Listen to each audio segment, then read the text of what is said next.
दी button की series के अंदर हमने देखा कि किस तरीके से बैटमैन और फ्लैश मिलके उस पूरे की पूरी बटन के ट्रेल का पीछा करते हैं, जिसकी वजह से रिवर्स फ्लैश की मौत हो चुकी है। लेकिन तब जाके वो पहुंचने एक ऐसी रियलिटी के अंदर जो कि फ्लैश पॉइंट की रियलिटी होती है, जहां पे बैटमैन कोई और नहीं बल्कि थॉमस वेन होता है। और इसी तरह ब्रूस वेन जो है अपने फादर थॉमस वेन से मिलता है, जो कि उस रियलिटी के बैटमैन है, और उनके बीच एक बहुत ही ज़्यादा ज़बरदस्त तरीके की कन्वर्सेशन होती है। और हमें ये बात पता चलती है कि किस तरीके से फ्लैश पॉइंट वाली टाइमलाइन कभी ख़त्म ही नहीं हुई थी। फ्लैश को ऐसा लग रहा था कि जब उसने न्यू 52 की रियलिटी बनाई तो फ्लैश पॉइंट खत्म हो चुकी है, लेकिन कोई शख्स कोई चीज़ ऐसी है जो कि उस पूरी की पूरी रियलिटी को संभाल के रख रहा था। और अब देखते हैं कि अचानक जब फ्लैश और बैटमैन उस रियलिटी के अंदर पहुंचते हैं तो उनकी आंखों के सामने वो पूरी की पूरी रियलिटी खत्म हो जाती है, और वो दोबारा कॉस्मिक थ्रेड मेल का इस्तेमाल करके उस बटन के ट्रेल के पीछे लगते हैं। तो तब जाके उनको रिवर्स फ्लैश से मुलाकात होती है टाइमलाइन के अंदर, जो कि उस बटन का पीछा करते हुए जा रहा है। तो अब आगे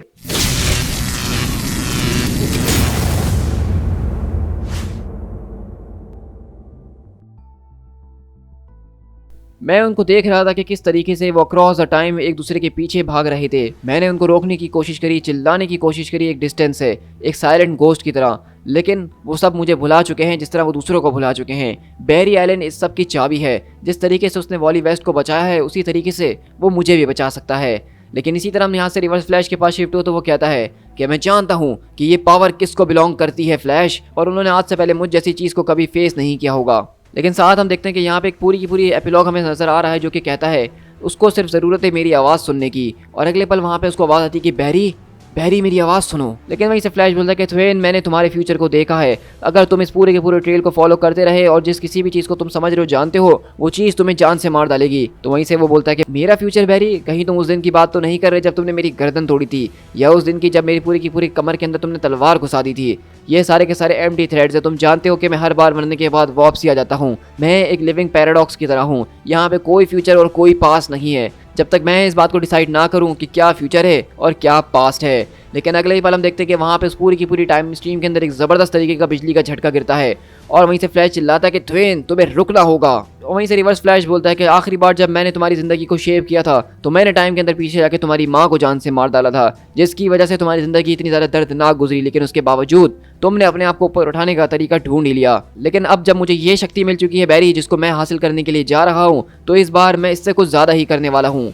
लेकिन वहाँ साथ साथ हमें बैकग्राउंड में आवाज़ आ रही होती है, पैरी मैं यहाँ हूँ पैरी। तो वहीं से बैटमैन बोलता है क्या तुमने ये बात सुनी कि कोई तुम्हें बुलाने की कोशिश कर रहा है।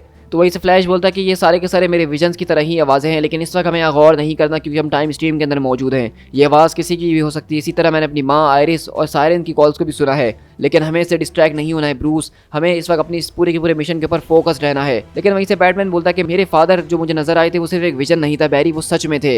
इसका मतलब कि ये आवाज़ भी सच में किसी की हो सकती है।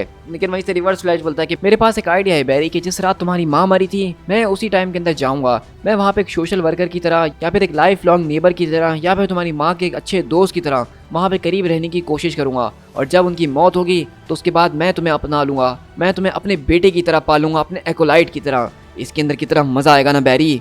लेकिन अगले पल वहीं से बैरी बोलता है कि ब्रूस हैंग ऑन, ये पूरी की पूरी थ्रेडमिल ये दोबारा से टूट रही है। तो बैटमैन बोलता है कि हमें कहीं पे लैंड होने की ज़रूरत है बैरी। लेकिन बैरी बोलता है कि हमें उसको पकड़ने की ज़रूरत है थ्वेन को, इससे पहले कि वो। लेकिन वहीं से थ्वेन बोलता है कि लाइक ऑलवेज तुम्हें बहुत ज़्यादा देर हो चुकी है बैरी, क्योंकि मैं यहाँ पहुँच चुका हूँ। और अगले पल हम देखते हैं कि वो बेसिकली ज़बरदस्त तरीके की चुटकी बजा के पूरे की पूरे शॉकवेव को पैदा करता है, जिससे बैटमैन और बैरी जो है वो दूर उड़ के जाते हैं। और वहीं से कहता है अब वक्त आ चुका है कि मैं तुम्हारी पूरी की पूरी लाइफ को अनडन करने वाला हूँ। यस, ये ट्रेल यहाँ पे एंड होता है। फाइनली मैं यहाँ पे पहुँच चुका हूँ। और हम देखते हैं कि बेसिकली रिवर्स फ्लैश इस पूरे के पूरे बटन की सोर्स पे पहुँच चुका है जहाँ से ये बिलोंग करता है, और कहता है हेलो, तुम्हें इतना ज़्यादा शर्माने की मुझसे ज़रूरत नहीं है। हाँ, मैं तुम्हारी प्रेजेंस को फील कर सकता हूँ, एक वेव ऑफ स्टैटिक इलेक्ट्रिसिटी। ये बहुत ज़्यादा पावरफुल है, इस बात को तो मानना पड़ेगा। इनफैक्ट कि मैंने इससे पहले कभी ऐसा कुछ इनकाउंटर किया ही नहीं है। लेकिन तुमने हमारी पूरी की पूरी टाइमलाइन के साथ बहुत सी स्ट्रेंज चीज़ों को करा है, ऐसी चीज़ें जिसके बारे में मैं तुमसे सवाल भी नहीं कर सकता हूँ। लेकिन तुम्हारी मज़ेदार बात यह है कि तुमने इतने अरसे से इन सारी की सारी चीज़ों को छुपा के रखा, बाकी किसी को इस बारे में नहीं पता चल पाया। लेकिन रही बात मेरी, तो मुझे तो इस बारे में पता चलना ही था, क्योंकि मैं बाकियों की तरह नहीं हूँ। मैं एक ऐसा कांस्टेंट हूँ जो कि इस पॉसिबिलिटीज़ ऑफ सीज़ के अंदर हमेशा रहा है। तो तुम मुझे इरेज नहीं कर सकते और ना ही कोई और मुझे ख़त्म कर सकता है। तो आओ मेरे सामने और मुझे दिखाओ कि तुम आखिरकार हो कौन। लेकिन इसी तरह जब रिवर्स फ्लैश ऊपर की तरफ देखता है तो वहाँ से उसको एक ज़बरदस्त तरीके की ब्लू कलर की रोशनी नज़र आती है, और वो कहता है कि oh my God, wait wait wait, मुझे इस बारे में नहीं जानना है, प्लीज़ प्लीज़ मुझे नहीं मरना है। लेकिन अगले ही पल हम देखते हैं कि वो खतरनाक तरीके की जो कोई भी चीज़ या जो कोई भी शख्स है वो इतना ज़्यादा पावरफुल है कि अपनी ज़बरदस्त तरीके की ब्लू कलर की रोशनी उसके ऊपर बरसाता है और उसके बाद रिवर्स फ्लैश की हालत वही होती है जिसको हमने फर्स्ट एपिसोड के अंदर देखा था, यानी कि जल के उसकी बॉडी ख़त्म हो चुकी है। और वहीं से बैटमैन बोलता है कि वो चीखने की आवाज़, तो फ्लैश बोलता है कि वो थ्वेन की है, इसका मतलब कि देर हो चुकी है, वो मर चुका है। लेकिन वहीं से एक और आवाज़ आती है कि बैरी मैं ठीक यहाँ पे मौजूद हूँ, ब्रूस अगर इस ट्रेडमिल से हम हट गए तो मैं इसके बगैर अपने आप को संभाल नहीं पाऊंगा, हमारे पास ट्रैक्शन का कोई और तरीका नहीं, हम इसको छोड़ नहीं सकते हैं। लेकिन वहीं से आवाज़ आती है कि बैरी बैरी, और बैटमैन बोलता है कि बैरी तुम्हें उस आवाज़ को सुनना होगा, तुम्हें उस आवाज़ को पकड़ना होगा। तो फ्लैश बोलता है कि हमें इस बारे में कोई आइडिया नहीं है बैटमैन कि वो आवाज़ हमें कहाँ ले जाएगी और वो कहाँ से आ रही है। तो बैटमैन बोलता है कि इसके अलावा हमारे पास कोई और चॉइस भी नहीं, ये पूरी की पूरी ट्रेडमिल तो वैसे भी टूट ही चुकी है और इसके बगैर हम ना जाने कहाँ जाएंगे। और वहीं से दोबारा आवाज़ आती है कि मैं ठीक यहीं पे मौजूद हूँ, बस बस तुम एक बार मेरा नाम कहो, जे। तो वहीं से फ्लैश बोलता है कि जे आखिरकार तुम कौन हो। लेकिन अगले ही पल हम देखते हैं कि जैसे ही वो पूरी की पूरी कॉस्मिक ट्रेडमिल टूटती है और बैटमैन यहाँ से दूर उड़ के जा रहा होता है तो वहीं से एक ज़बरदस्त तरीके का बिजली का झटका आता है जैसे ही फ्लैश ने यहाँ पे ये नाम लिया और वो शख्स कहता है एट लास्ट मैं आज़ाद हो चुका हूँ। और हम देखते हैं कि यहाँ पे ये आवाज़ दरअसल किसी और की नहीं बल्कि जे गैरिक की थी, जो कि एक ऑल्टरनेट रियलिटी का फ्लैश है। और ये जो पूरा का पूरा एपिलॉग हमने इस एपिसोड के शुरू में सुना था वो हमें जे गैरिक ही सुना रहा था। और अगले पल हम देखते हैं कि जे गैरिक का फ्लैश यहाँ पे आता है और बैटमैन और फ्लैश को घसीटता हुआ सीधा उनको उनकी रियलिटी के अंदर वापसी ले आता है जहाँ से वो निकले थे। और इसी तरह हम देखते हैं कि बैटमैन बोलता है कि ये तो मेरी केव है, रिवर्स फ्लैश की बॉडी, मतलब हम वहीं आ चुके हैं जहाँ से हमने सबकी शुरुआत करी थी। और अगले पल फ्लैश बोलता है कि आखिरकार तुम कौन हो, तुमने आखिरकार थ्वेन को जान से क्यों मारा और तुम हमसे क्या चाहते हो। तो जे बोलता है कि मैंने किसी को नहीं मारा है बैरी, मेरा नाम जे गैरिक है और मैं तुम्हारा एक दोस्त हूँ, मैं भी एक फ्लैश हूँ। बैरी तुम्हें मुझे सुनना होगा, मैं चाहता हूँ कि तुम मुझे याद करो, तुम ठीक मुझे उस तरीके से याद करो जिस तरीके से तुमने वॉली को किया है। तो वहीं से फ्लैश बोलता है कि मैं जानता हूँ कि वॉली ने मुझसे कहा था कि मैं कुछ चीज़ों को कुछ लोगों को भूल चुका हूँ, किसी ने मेरे साथ ये सब कुछ किया है, क्या तुम जानते हो कि ये सब कौन कर रहा है। लेकिन वहीं से हम देखते हैं कि जे गैरिक इस पूरी की पूरी रियलिटी से गायब हो रहा होता है और कहता है कि उन्होंने मुझसे मेरा सब कुछ छीन लिया है बैरी, मैं नहीं जानता कि उसने वो कैसे किया और क्यों किया। बैरी तुम्हें जो है, तो वहीं से फ्लैश बोलता है कि तुम्हारा नाम क्या है मुझे बताओ। लेकिन इससे पहले कि फ्लैश वहाँ पे जे गैरिक को पकड़ सके, जैसे ही वो उसकी बॉडी को हाथ लगाता है तो वहाँ पे वो ज़ोरदार बिजली के झटके से चिल्लाना शुरू हो जाता है और अचानक उसकी पूरी की पूरी बॉडी यहाँ से टेलीपोर्ट होकर गायब हो जाती है। और वहीं से फ्लैश बोलता है कि ये अब ये भी हुआ क्या है, उस आदमी ने बिल्कुल सब चीज़ें उसी तरीके से कही जिस तरीके से वॉली ने मुझे कही थी। तो बैटमैन बोलता है लेकिन अब वो यहाँ पे है नहीं, लगता है वो किसी और टाइम से आया था और अब वो टाइम एग्जिस्ट नहीं करता है, जिस तरह मेरे फादर की टाइमलाइन अब एग्जिस्ट नहीं करती है। तो फ्लैश बोलता है कि हाँ हो सकता है, या फिर ये भी हो सकता है कि मैं वो लाइटनिंग रॉड नहीं था जिसको उसकी ज़रूरत थी। और इसी तरह हम यहाँ से कुछ टाइम बाद शिफ्ट होते हैं जहाँ पे हम देखते हैं कि बेसिकली बैटमैन और फ्लैश थॉमस वेन और मार्था वेन के पूरे कबर के ऊपर आए हुए होते हैं। तो बैटमैन बोलता है कि तुम ही एक ऐसा शख्स हो जिसको मैं जानता हूँ जिसने उतना ही ज़्यादा लॉस बर्दाश्त करा है जितना मैंने बर्दाश्त करा है, और तुम ही वो शख्स हो जिसने मेरी तरह ऑल्टरनेट रियलिटीज़ के ग्लिम्सेस देखे हैं, एक मोमेंट ऑफ होप, एक बॉयहुड ड्रीम, हमारे साथ बहुत ज़्यादा ज़्यादती की जा रही है। फ्लैश बोलता है कि मैं इसको एक तोहफे की तरह समझना ज़्यादा पसंद करता हूँ, मैं इस बारे में सोच रहा हूँ कि सबके पीछे वाकई में थ्वेन था, ये सारी की सारी चेंजेस करना, लोगों को रियलिटी से मिटा देना, तुम्हारे फादर तक हमें ले जाना और दूसरे फ्लैश को लेकर आना और उसका यहाँ से गायब हो जाना।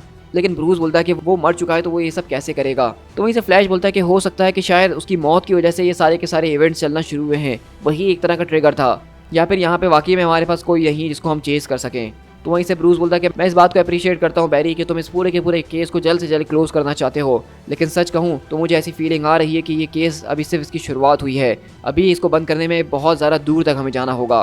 तो बैरी बोलता है तो क्या, हमारा प्राइम सस्पेक्ट कौन है, एक ऐसा आदमी जिसने थ्वेन को मारा है और उसने उसका नाम गॉड बताया था। तो ब्रूस बोलता है कि फॉर नाउ यही सारी की सारी इन्फॉर्मेशन हमारे पास मौजूद है जिसको लेके हमें आगे चलना होगा, अगर हमें अभी भी आगे चलना है। तो वहीं से फ्लैश थोड़ी देर खामोश होता है और फिर कहता है कि मैं जाके थ्वेन की बॉडी की ऑटोप्सी करता हूँ, मैं पता करने की कोशिश करता हूँ कि हमें कुछ और वहाँ से मिलता है कि नहीं। तो वहीं से ब्रूस बोलता है कि देखो मैं यहाँ पे ये समझने की कोशिश बिल्कुल भी नहीं करूँगा कि जो कुछ भी हमने अभी एक्सपीरियंस किया है वो सिर्फ एक एक्सीडेंट था, क्योंकि ये सारी की सारी चीज़ें जो कि कुछ ही मोमेंट्स के अंदर हमारे साथ हुई हैं, जहाँ मैंने अपने फादर को दोबारा से देखा और अपनी आंखों के सामने दोबारा खो दिया, वो दूसरा फ्लैश जो कि कह रहा था कि वो तुम्हारा दोस्त है, लेकिन हम उसको बचाने के लिए कुछ ना कर सके, हम बिल्कुल पावरलेस हो चुके थे। और जिस तरीके से रिवर्स फ्लैश ने कहा कि उसने अपनी आंखों के सामने मरने से पहले एक गॉड को देखा है, आई डोंट नो बैरी, लेकिन मुझे नहीं लगता कि ये सारी की सारी चीज़ें एक एक्सीडेंट हो सकता है।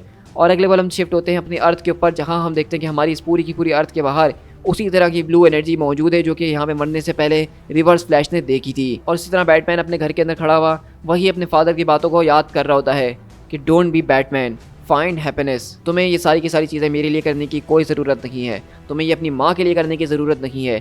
बैटमैन को आज मेरे साथ मरने दो। और अगले बार हम देखते हैं कि बैटमैन को यहाँ गौथम के अंदर एक बैड साइन नज़र आता है। तो वहीं से हम देखते हैं कि अल्फ्रेड आता है और कहता है सर क्या आप इस साइन का जवाब नहीं देने वाले। लेकिन हम देखते हैं कि बैटमैन यहाँ पे कोई जवाब नहीं दे रहा होता।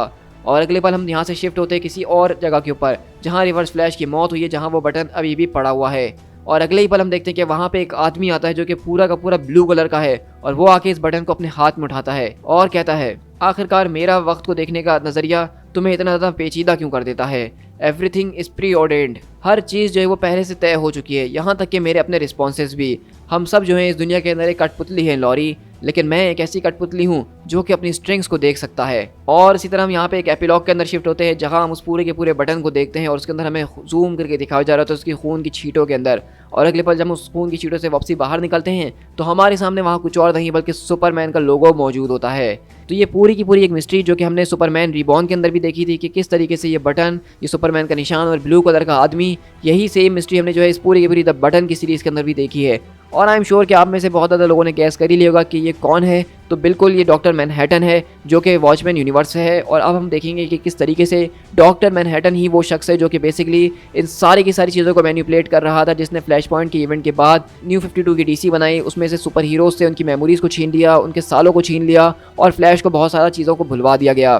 तो उसके बाद हम देखेंगे कि किस तरीके से हमारे आगे आने वाले और भी स्टोरी आर्क्स और इवेंट जो हैं वो इस पूरी की पूरी स्टोरी की तरफ और भी ज़्यादा हिंट करेंगे, जो कि स्टोरी का नाम हमारा है डूम्सडे क्लॉक। और आहिस्ता आहिस्ता जब हम इन सारी की सारी कड़ियों को जोड़ते जाएंगे तो हम अपने इस पूरे के पूरे मेन इवेंट डूम्सडे क्लॉक को अपने चैनल के ऊपर शेयर करेंगे। दी एंड। सो गाइस, आज की हमारी ये जो वीडियो है जो कि 4 पार्ट के अंदर मौजूद थी, दी बटन, ये एक बहुत ही ज़्यादा इंपॉर्टेंट स्टोरी थी डीसी रीबर्थ को लेके और डूम्सडे क्लॉक को लेके। ये स्टोरी ही हमें बता दी कि किस तरीके से फ्लैश पॉइंट की रियलिटी ख़त्म नहीं हुई थी, बल्कि कोई चीज़ थी, कोई शख्स था जिसने उसको बचा के रखा हुआ था।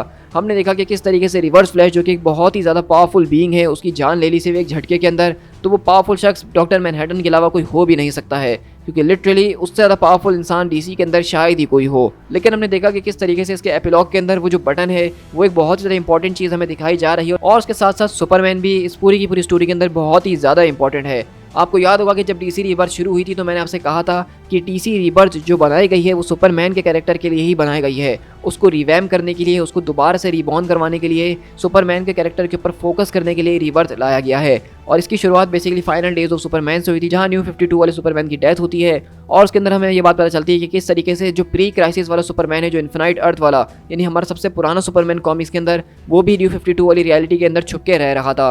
और उसके मर जाने के बाद डीसी रीबर्थ के अंदर हमने देखा कि किस तरीके से वो वाला सुपरमैन जो है अब हमारा असली सुपरमैन बन जाता है जो इस रियलिटी के अंदर होता है। लेकिन फिर सुपरमैन रीबॉर्न का इवेंट होता है जो कि मैं इससे पहले शेयर कर चुका हूँ, जिसके अंदर हमें ये बात पता चलती है कि न्यू 52 वाला सुपरमैन और पुराना वाला सुपरमैन आपस में एक साथ मिल चुके हैं, वो दोनों के दोनों अब एक हो चुके हैं। तो अब आगे जो कुछ भी होने वाला है डूम्सडे क्लॉक के हवाले से, इस बटन के हवाले से, या सुपरमैन के हवाले से, तो वो बहुत ही ज़्यादा इंपॉर्टेंट होगा। सो गाइस, आई होप कि आपको ये पूरा का पूरा स्टोरी आर्क इवेंट बहुत ही ज़्यादा पसंद आया होगा। आई एम श्योर कि डीसी के कॉमिक्स के अंदर बहुत ही ज़्यादा कम लोगों को इंटरेस्ट है, लेकिन जो लोग इसके अंदर इंटरेस्ट रखते हैं उनको बहुत ज़्यादा मज़ा आया होगा। तो आप लोग मुझे कमेंट डाउन करके ज़रूर बताइएगा कि आपको ये स्टोरी आर्क कैसा लगा। प्लीज़ इस वीडियो के ऊपर ज़्यादा से ज़्यादा कमेंट कीजिएगा ताकि मुझे ये फील हो सके कि आप लोग इस वीडियो को एंजॉय कर रहे हैं और मेरे साथ आगे इस पूरे के पूरे इवेंट को देखना चाहते हैं, ताकि मुझे मोटिवेशन मिल सके इसको जल्द से जल्द हर संडे आप लोग के साथ कंप्लीट करने की। सो गाइस, जाने से पहले मेरी एक ही रिक्वेस्ट है कि चैनल पे अगर फर्स्ट टाइम आ रहे हैं तो मेरे चैनल स्पीड टाइगर को सब्सक्राइब करना ना भूलिएगा, जहां पर हम इसी तरह डेली बेसिस में मार्वल कॉमिक्स और हर संडे डीसी की टाइमलाइन को लेकर चल रहे हैं। इसी के अलावा मेरे second channel speed tiger explain को भी जरूर चेकआउट कीजिएगा, जहां पे मैं movie reviews, series reviews, trailer breakdown, trailer explain और इस तरह की बाकी सारी की सारी चीज़ें जो कि पॉप कल्चर से रिलेटेड है, चाहे वो नेटफ्लिक्स पे हो, अमेजॉन प्राइम पे हो, मार्वल पे हो, डीसी पे हो, सब कुछ हम वहाँ पे डिस्कस कर रहे होते हैं। तो मेरे दोनों चैनल को सब्सक्राइब जरूर कर लीजिएगा ताकि आप सुपर हीरो कंटेंट से अपडेटेड रह सकें। So guys, this is speed tiger, मिलते हैं अपने किसी और वीडियो के साथ। Till then, thank you so much.